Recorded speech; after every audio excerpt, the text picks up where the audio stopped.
Robert Hue, bonjour. Bonjour. Ancien secrétaire national du Parti communiste, par 2 fois candidat à la présidentielle, sénateur du Val d'Oise, fondateur du mouvement des progressistes. Vous publiez chez Alma « Laissez la place pour une révolution progressiste ». La professionnalisation des politiques vous désespère? C'est cocasse venant d'un professionnel de la politique. Justement, je crois que c'est sur la base d'une expérience, c'est sur la base de la vie. Je fais partie de cette élite qui est rejetée aujourd'hui par l'opinion.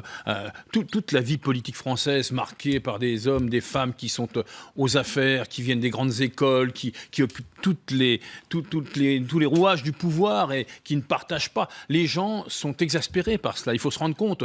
Moi, je fais un tour de France, en ce moment, je vois bien, je rencontre des gens qui aiment la politique, mais qui ne veulent plus entendre parler de c'est moi qui le dis, de ces vieilles barbes. Il faut changer. C'est pas du jeunisme. Il me semble qu'il faut effectivement des idées neuves, des visages neufs. Mais c'est facile à dire, de laisser la place quand on a 70 ans et qu'on veut raccrocher les gants.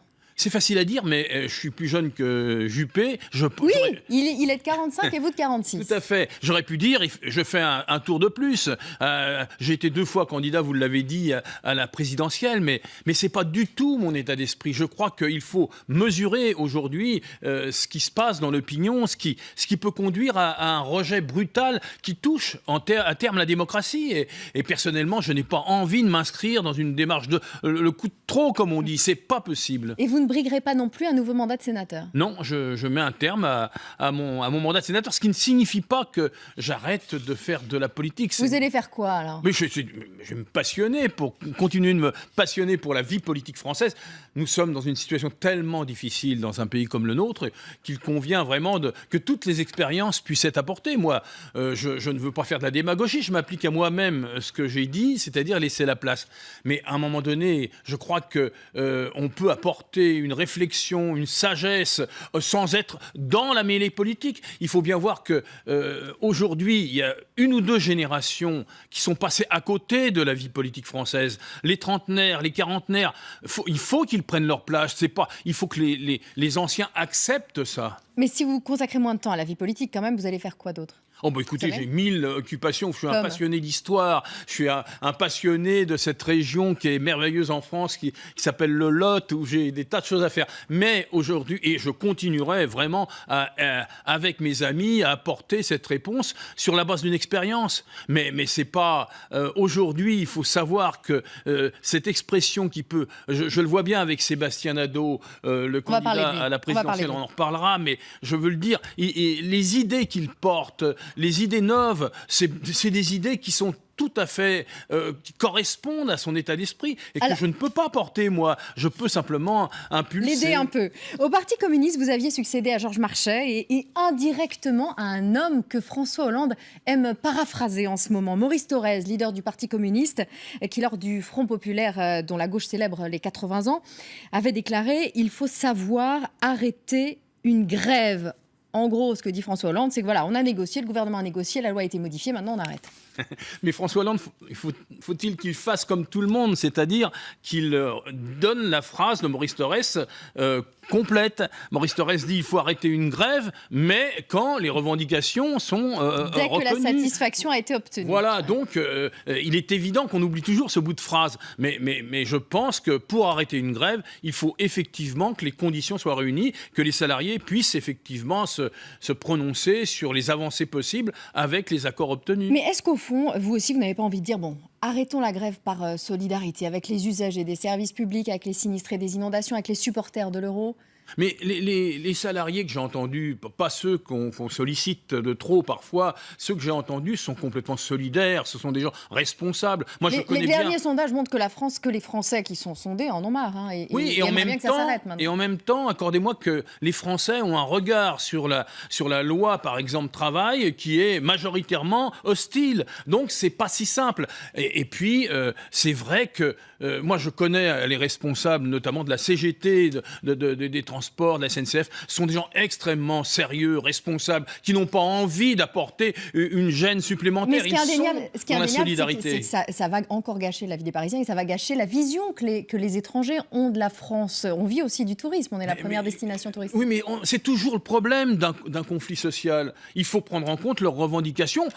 Certainement que c'est un compromis qu'il faut trouver, mais en fait, ceux qui ne veulent pas que cette image soit altérée telle que vous le présentez légitimement, eh bien, il faut qu'ils prennent en compte les revendications des salariés, qui sont des gens qui souffrent, qui sont dans... Ou des syndicats. La CGT de Philippe Martinez... syndicats, pas seulement, des salariés en général. La CGT de Philippe Martinez, est-ce qu'elle a sa place dans votre révolution progressiste ? Bien sûr qu'elle a sa place. Ces méthodes, ces blocages font partie de votre révolution la forme. Moi, je ne partage pas toutes les méthodes qui sont employées. Et elles sont... L'essentiel, c'est qu'elles soient déterminées démocratiquement. Mais, naturellement, je suis contre les violences, je suis contre... Mais on tire là-dessus, de ce point de vue, sur la réalité sociale. Il y a une volonté des syndicats, notamment de la CGT, d'apporter des réponses aujourd'hui.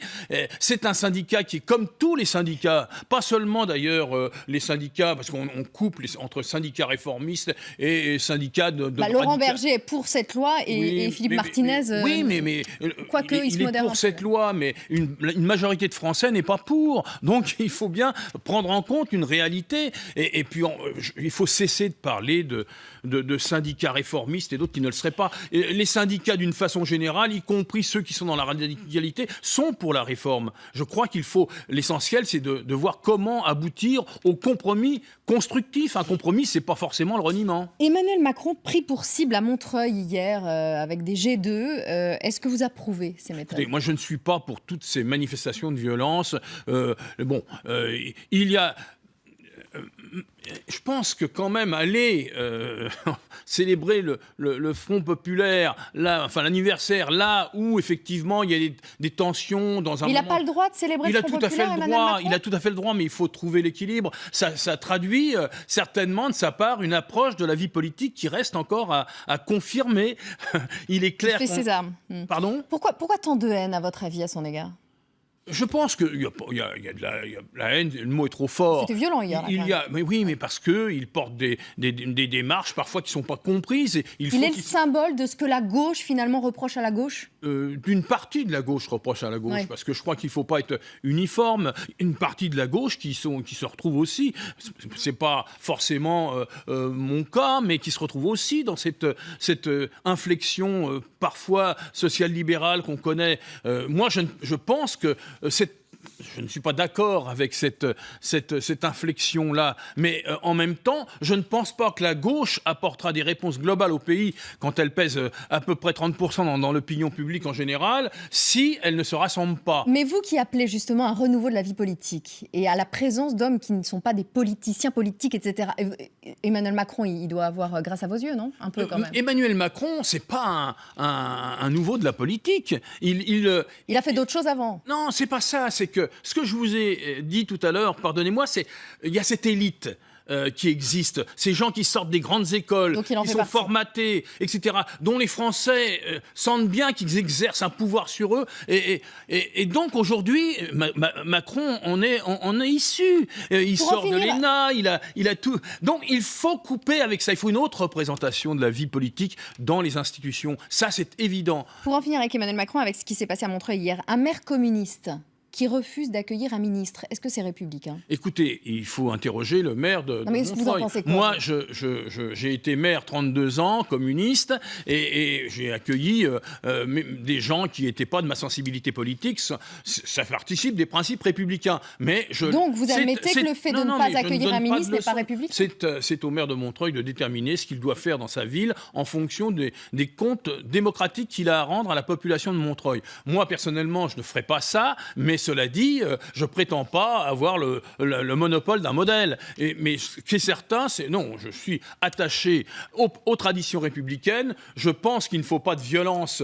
C'est vraiment quelque chose qui se retourne contre ceux qui les profèrent. Donc, il y a autre chose. Je suis pour des rapports civilisés. Ça ne veut pas dire que je renie les choses. Il faut qu'on sache pouvoir dire son sentiment. C'est un des grands problèmes de la vie politique actuelle, du débat la gauche a perdu la bataille idéologique parce que elle confondait en fait cette évolution sur des idées avec des reniements. Il faut revenir sur cette démarche. François Hollande, vous êtes ami, vous êtes un visiteur régulier de l'Élysée. Il vous a déçu ? Non, je ne peux pas dire qu'il m'a déçu, François Hollande. Vous avez appelé à voter pour lui dès le premier tour en 2012. Non seulement j'ai appelé à voter pour lui, dès le premier tour. Mais je ne suis pas le seul. Vous parliez de la CGT, Bernard Thibault a aussi appelé à voter pour lui. Mais moi, j'ai des rapports qui sont depuis de très longues années. Donc tout ce qu'il entreprend vous satisfait ? Non, certainement pas. Mais François Hollande le sait, je lui parle droit dans les yeux. Vous lui dites quoi ? Je lui dis, dès le début, dès 2012, je lui dis qu'il fallait, et je répète depuis, il n'entend pas visiblement, et cette façon de ne pas entendre me pose problème. Je lui dis depuis le début qu'il fallait un souffle social dans ce pays. Il n'apporte pas ce souffle social. Il déçoit un certain nombre de gens qui ont voté pour lui. Et le souffle social, ça ne signifie pas qu'il renie ses idées social-démocrates. C'est un social-démocrate. C'est pour ça que je ne suis pas déçu. Je savais qu'il ferait et qu'il mettrait en œuvre une politique social-démocrate. Il vous répond quoi quand vous lui dites ça ? Pardon ? Il vous répond quoi ? Il écoute, mais il l'entend pas. C'est-à-dire que j'apporte un certain nombre de réponses. Par exemple, lorsqu'il a lancé l'idée du pacte de responsabilité, de ces milliards qu'on apporte aux patrons, je lui ai dit, il faut que qu'on ait une loi, effectivement, qui permette, non pas punitive, mais un contrôle des fonds publics. Il faut que cet argent qui va, effectivement, qui peut aller à l'investissement, puisse aller vraiment à l'investissement, à l'emploi. Et cette loi, elle n'a pas été promulguée. Donc, c'est vraiment, il faut changer cette façon de faire. Je crois que le souffle social, tant qu'il ne vient pas, et il ne vient pas pour le moment, et il court un risque important de déception par rapport à son engagement de départ. Si votre candidat dont on va parler Sébastien Nadeau. On va parler de lui, ne va pas très loin, ce qui est fort possible, ce qui est possible, est-ce que vous soutiendrez à nouveau François Hollande en 2017 s'il est candidat ? Non, ça fait beaucoup de si. D'abord, sur la question de fond, jusqu'où peut aller le candidat ? On va parler de Sébastien Nadeau, oui, mais François Hollande, mais c'est est-ce que vous envisagez quand même de revoter pour lui ? Pour le moment, François Hollande n'est pas engagé. La gauche, une partie de la gauche n'a pas de candidat. Il y a Jean-Luc Mélenchon qui est parti en solitaire et il n'y a pas de candidature à gauche. Et il y a une candidature maintenant de gauche qui est complètement neuve, c'est celle de Sébastien Nadeau. Elle est citoyenne, elle est horizontale, mais on en reparlera, vous l'avez dit. Ce que je veux dire, c'est qu'il faut faire attention. Je voudrais vous dire ça parce que ça me semble important de le dire devant vous aujourd'hui. Ça fait des mois, des années que je dis, j'ai même écrit plusieurs livres là-dessus, que les partis politiques dans ce pays vont mourir parce qu'ils ne correspondent plus à ce qu'ils ont apporté à la démocratie dans d'autres périodes. Et va naître une autre façon de faire la politique. Regardez ce qui vient de se passer à Rome ce week-end, avec Virginia Raggi, qui est une candidate du mouvement 5 étoiles, elle n'a pas grand-chose à voir avec BP Grillo, mais cette candidate qui s'appuie sur cette démarche, la même que Sébastien Nadeau, c'est-à-dire l'idée qu'il faut faire la politique autrement. Eh bien, cette candidate, elle vient de faire 36%, elle va être maire de Rome. Voilà, et c'est une surprise, ça fait 3 ans qu'elle est en politique. On va parler de Sébastien Nadeau. Donc, inconnu, vous dites candidat de la vraie vie, entendez par là pas un élu, professeur de sport, docteur en histoire, 43 ans. Il est quand même issu du mouvement des progressistes, il est quand même issu d'un mouvement politique, donc c'est un peu pareil. Il a rejoint, justement, il n'a pas rejoint un parti politique. Il a rejoint un mouvement. Ça change quoi ? C'est fondamentalement différent. Je pense que la conception verticale des partis politiques est morte. Aujourd'hui, les mouvements citoyens, le mouvement, c'est quelque chose qui peut s'organiser autrement que dans la pyramide, la verticalité. Je pense que le mouvement citoyen, le mouvement des progressistes est de nature, effectivement, dans toute la France. Regardez, il présente un candidat à la présidentielle, mais il va présenter des centaines de candidats aux législatives également. On va le regarder, Sébastien Nadeau. Sébastien Nadeau, vous avez fait un clip, on le regarde. Là, c'est moi, Sébastien Nadeau. Je suis prof de gym à Toulouse. Alors d'habitude, je fais faire des tours de stade à mes élèves. Là, c'est Sylvia et Charles avec qui je parle. On n'est pas des professionnels de la politique, mais on parle souvent des moyens d'améliorer la société. Je sais pas ce que vous en pensez, vous, franchement. Vous faites encore confiance aux politiques pour nous sortir de là ? Je mets le costume ? Je suis Sébastien Nadeau, je suis candidat à l'élection présidentielle de 2017. Un de plus, vous me direz. Mais moi, je suis un acteur du quotidien qui veut changer les choses. Je sais que partout des projets fourmillent d'intelligence dans notre pays et que notre futur, c'est un monde en commun. Ensemble, agissons pour améliorer notre quotidien. Le mouvement des progressistes m'a choisi pour porter ses idées. Je ne suis pas un professionnel de la politique. Je suis un citoyen en campagne. Il y a des airs d'Emmanuel Macron. Ah, bah écoutez, en tous les cas, il est bien à gauche, hein, je peux vous le dire. C'est ça, il est plus à gauche que Macron. Oui, naturellement. Mais vous avez bien fait de passer cet extrait. Merci d'ailleurs, parce que je trouve qu'on ces jeunes candidats, il n'y a pas que lui, mais il y en a d'autres dans le pays, et ils émergent pas. Vous êtes une grande chaîne de télévision, et c'est à tout votre honneur, je dis ça pas pour vous flatter, de faire avancer les idées de ces candidats-là. Ils existent aussi. C'est pas les vieux partis traditionnels qui doivent tout monopoliser. Il y en a assez de cela. Ce qu'il dit de fondamental, c'est qu'il n'est pas un professionnel de la politique. Parce que les Français en ont assez de ces professionnels qui savent tout, qui décident de tout en dehors des gens. Lui, je dis, c'est un candidat de la vraie vie. C'est vraiment quelqu'un qui peut être dans la démarche citoyenne. Il peut vraiment être le choc de citoyenneté dans la campagne. Mouvement des progressistes. Alors le progressisme, je lis la définition, pour les gens qui nous regardent, vous la connaissez. Conception post-capitaliste où les inégalités doivent être dépassées, mais sans rupture brutale, comme le prône la gauche radicale, et sans adaptation au système, comme le veut la social-démocratie. Au-delà de la beauté de la formule, ça veut dire quoi? Il y a un espace politique entre la gauche radicale et la social-démocratie? Bien sûr, il y a un espace politique de rassemblement même. Je pense qu'aujourd'hui, le progrès, conjugué à l'écologie, peut apporter des réponses fondamentales aux grands défis de l'humanité. Les jeunes ne rêvent plus, entend-on parfois, ce qui est faux d'ailleurs, mais il faut qu'il y ait un horizon. Le retour du progressisme peut être... Le communisme a échoué dans des conditions dramatiques, nous le savons, au XXe siècle. La social-démocratie n'a pas réussi. Pourquoi elle n'a pas réussi? Et ça continue parce qu'elle veut s'adapter au capitalisme, améliorer, adoucir le capitalisme. Il faut une autre voie. Et la voie, c'est la révolution progressiste. C'est-à-dire quelque chose qui prend en compte la réalité des piliers majeurs de la République, l'égalité sociale, les libertés, la solidarité humaine. Voilà des questions qui peuvent booster aujourd'hui la politique. Votre ancien parti, le Parti communiste, cherche un candidat pour 2017 à la tête du parti Pierre Laurent, qui a clôturé dimanche le congrès. On l'a vu recevoir Cécile Duflot, Benoît Hamon. Il veut une candidature commune d'alternative à gauche. Vous y croyez pas? Non, je n'y crois pas beaucoup dans le périmètre qu'il veut, en fait, qu'il préconise. J'ai bien entendu ce qu'il a dit. Moi, je crains... Moi, je ne devrais pas parler comme ça, je ne suis plus à la direction de ce parti, j'en suis assez loin, mais il est clair qu'aujourd'hui, c'est une candidature, c'est un parti qui est sur le chemin de la soumission auprès des insoumis de Mélenchon. Ils cheminent, ils savent qu'il n'y aura pas de primaires ou qu'elles vont être éphémères, hypocrites. Et donc, moi je crois qu'il faut, à côté de cela, une candidature de rassemblement. Alors, vous parliez des insoumis de Mélenchon. Mélenchon, il confirme sa détermination effectivement à foncer seul.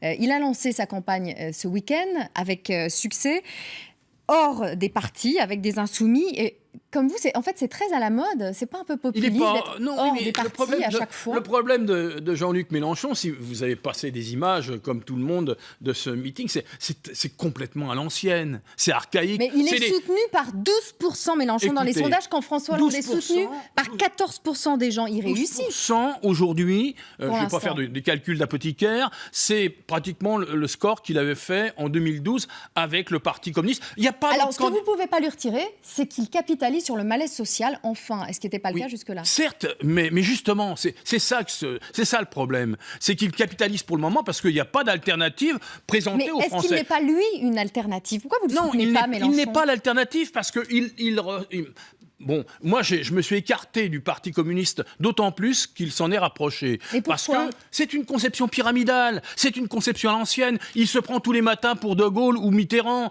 C'est l'homme, c'est la pyramide, c'est le chef qui parle.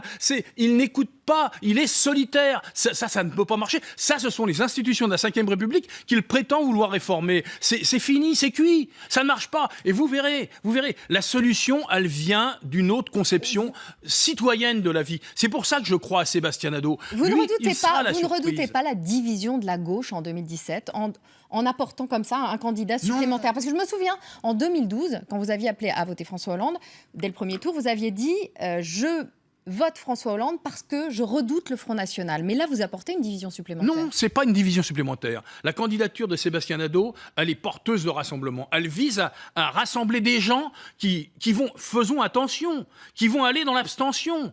Là, on dit 12%, mais 12% pour un tel, 11%. Mais par rapport à quoi? Vous savez, il y a actuellement 21 millions de Français dans l'abstention. 21 millions. C'est vers ces gens-là que Sébastien Nadeau se tourne. Comme en Italie, Raggi l'a fait, Virginia. Et c'est évident que c'est de ce côté-là qu'il peut y avoir une des avancées. Pas dans les rassemblements à l'ancienne, pas dans les vieux trucs pyramidaux. Ça marchera pas. Je le dis parce que moi, je ne suis pas candidat, je suis pas dans la démagogie. Je pense vraiment, je crois à la gauche. Je veux la victoire de la gauche. Mais pour le moment, c'est pas dans cette démarche de sommet que ça peut se régler. Donc, si je vous suis dans ce rejet des institutions actuelles, votre candidat, s'il a ses parrainages, ne participera pas à la primaire de la gauche. Ah non, certainement pas. D'ailleurs, même si... D'ailleurs, au moment où, s'il y a une primaire, je n'y crois pas à gauche, mais s'il y a une primaire, on sera encore dans la période... Vous ne croyez pas parce que vous croyez que François Hollande va se représenter et qu'il n'y aura pas besoin de primaire? Personnellement, je pense que François Hollande va se représenter. Qu'il n'y ait pas besoin de primaire, c'est pas mon affaire, c'est l'affaire du Parti Socialiste. Il vous l'a dit ou vous le sentez? Il a mis ça... Je vous dis, je suis persuadé en ce qui me concerne que François Hollande sera candidat. Vous le connaissez bien. Mais oui, et puis pas seulement. Voilà. Je pense néanmoins que un candidat comme Sébastien Nadeau. Et là, je voudrais dire quelque chose puisque j'en ai l'occasion. Il nous reste 30 secondes. Bon, alors 30 secondes. Je vais m'adresser personnellement, comme président de son comité de soutien, à des milliers de maires et d'élus en France. Je leur dis, même si vous n'êtes pas d'accord avec ces idées, au moins apportez-lui un parrainage pour la démocratie. Il faut qu'il soit présent. C'est un visage neuf, c'est des idées neuves. Les autres, on les a essayés, on les a vus. C'est tous, je le disais tout à l'heure, des vieilles barbes. Il faut laisser la place à la jeunesse. Voilà mon sentiment. Merci beaucoup Robert Hue pour votre enthousiasme. Merci. Laissez la place pour une révolution progressiste chez Alma. Très bonne journée à vous. Merci. Très bonne journée, merci. Très bonne journée à tous. On se retrouve demain.